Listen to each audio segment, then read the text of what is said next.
Most of you have heard of Daniel Amen, who's a psychiatrist really at the cutting edge of healthy thinking, healthy behavior, and ways to assess and treat behavioral conditions. In one of his books, he talked about the 18-40-60 rule.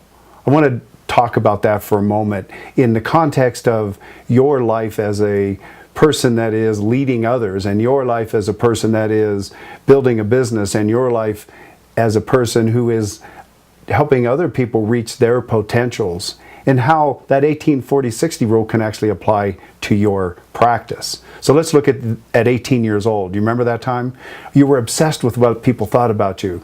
You worried about what your coach thought. You worried about what your teachers thought. You worried about what your friends thought about what you wore. You worried about whether you were a cool kid or not, or why you weren't a cool kid. You worried about whether or not you were on the internet. You worried about whether or not you had the right bicycle, the right, yes, sometimes you still had to ride a bicycle, or the right car. All those things were just in your brain causing mental RAM noise. And what happens is that obsession compulsive behavior ends up creating long-term potentiation and synaptogenesis, and now you have a behavior, and now you have an attitude, now you have a mindset that everybody is thinking about you. And then comes along this thing called you turn 40. And at 40, you kind of take the attitude that I really don't care. I mean, 0, underscore, really don't care what other people think about me. The truth is, what you've done at that point is just sort of encapsulated all this rejection and maybe, and just put it into a place of reaction.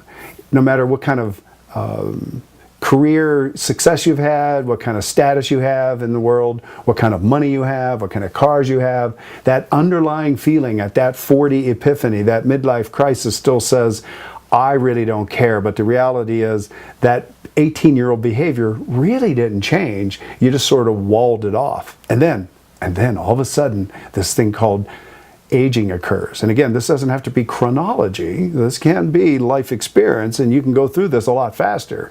But at 60, you have the epiphany that, you know what? No one was really thinking about me that much. They didn't really care about all those things that I obsessed about. They didn't really care about my profession, what I was doing, what I was thinking. That wasn't on their mind because they were thinking of what? Themselves. And they were thinking about maybe how I was perceiving them. The epiphany is a big breath. I want you to take a big breath and be 60 years old right now. And if you're 70 and you haven't hit that point, hit the point with me. Take a big breath. And exhale as an affirmation that, hey, they don't really care that much. What they care about is me having authentic relationships and to turn myself off and my worries and my anxiety. The archaic definition for inspiration has to do with breathe life in. I hope we've inspired you to let it go.